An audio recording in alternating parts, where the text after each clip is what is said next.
The inner space की श्रृंखला में एक बार पुनः आपका स्वागत है एक नए टॉपिक के साथ। आज हम बात करते हैं उस एनर्जी की जो हम रोज़ फ्लो करते हैं, वो एनर्जी जो हम सभी के द्वारा फ्लो हो रही है, और वो है एनर्जी ऑफ स्पीकिंग। और एवरी सेंटेंस और वर्ड जो हमारे मुख से निकलता है वो किस तरह एनर्जी के रूप में ट्रांसफ़र हो जाता है, उसका कितना प्रभाव दूसरों पर होता है, इन सभी बातों के विषय में आज हम इस श्रृंखला को आगे बढ़ाएंगे।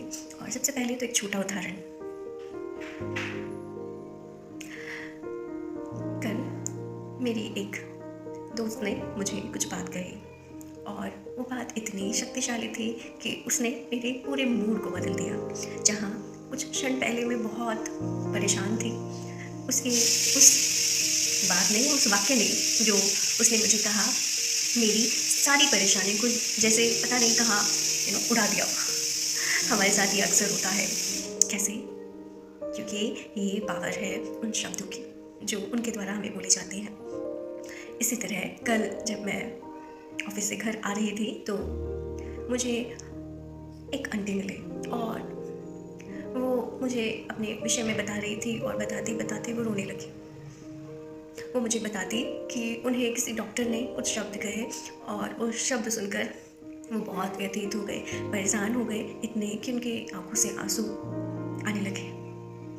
आप समझ रहे हैं इन शब्दों की शक्ति, जो एक तरफ किसी व्यक्ति को इतना मोटिवेट कर सकते हैं कि वो अपनी तमाम परेशानियां भुलाकर एक आशा के साथ जीवन जीने के लिए उत्सुक हो जाता है। तो वहीं दूसरी तरफ कुछ शब्द जो हमें रोने पर विवश कर देते हैं और अंदर से परेशान कर देते हैं।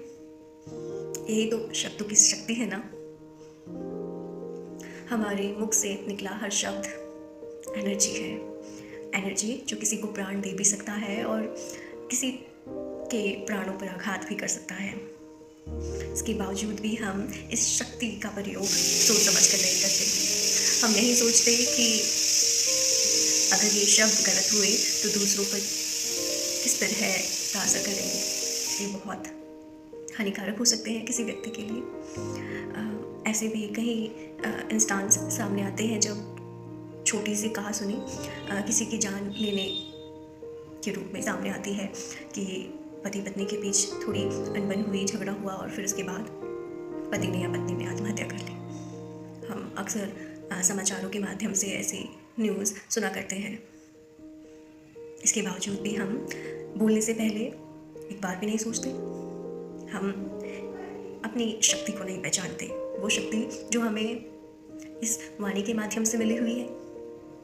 इस वाणी का प्रभाव किसी पर कितना हो सकता है। आजकल आप देखते हैं बहुत सारे मोटिवेशनल स्पीकर्स हैं और ऐसा कुछ नहीं कि उनमें कुछ खास है, बल्कि वो आपको आपके अंदर जो आत्म चेतना सोई हुई है उसे जगाने का काम करते हैं अपने कुछ शब्दों के द्वारा।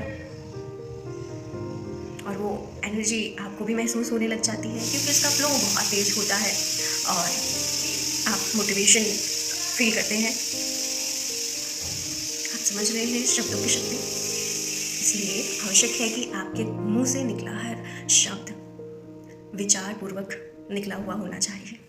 आपका हर शब्द बहुत सोच समझकर निकलना चाहिए कि वो दूसरों को प्राण दान दे, वो दूसरों की सकारात्मकता का कारण बने, उन्हें मोटिवेट करने का कारण बने, ना कि उन्हें किसी तरह के आघात या चिंता पहुंचाने का कारण। क्योंकि आप देखते हैं कि जो भी आप बोलते हैं उसका पहला प्रभाव तो आप पर ही होता है ना। मान लीजिए आपने किसी को बहुत गुस्से में आकर कुछ बोला, लेकिन आप देखते हैं आप अंदर से खुद ही अनईजीनेस फील करने लग जाते हैं।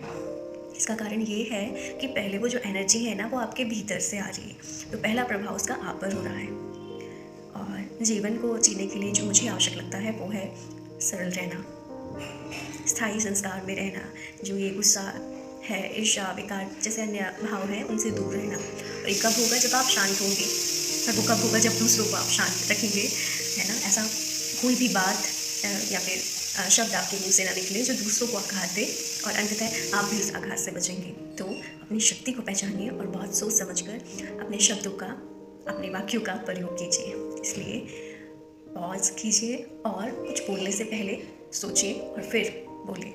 It means think before you speak, जो बहुत आवश्यक है। Thank you.